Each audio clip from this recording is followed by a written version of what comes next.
ಶ್ರೀರಾಮ ರಾಮ ರಘುರಾಮ.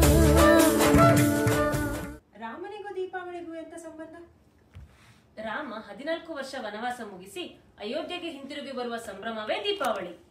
ಇದೇ ಪ್ರಸಂಗವನ್ನು ನಾವು ನೃತ್ಯದ ಮೂಲಕ ಸಿಕೆಕೆ ಆಯೋಜಿಸುತ್ತಿರುವ ದೀಪಾವಳಿ ಹಾಗೂ ಕನ್ನಡ ರಾಜ್ಯೋತ್ಸವದ ಕಾರ್ಯಕ್ರಮದಲ್ಲಿ ಪ್ರಸ್ತುತಪಡಿಸಲಿದ್ದೇವೆ. ನವೆಂಬರ್ 15ರಂದು ಇಡಿ ಹೈಸ್ಕೂಲ್ನಲ್ಲಿ ನಮ್ಮ ಜೊತೆ ಆಚರಿಸಲಿಕ್ಕೆ ನೀವು ಬನ್ನಿ. ಊಟ ಆದ ಕೂಡಲೇ ಹೋಗುದಲ್ಲ ಆಯ್ತಾ, ಡ್ಯಾನ್ಸ್ ಎಲ್ಲ ನೋಡಿ ಹೋಗಿ.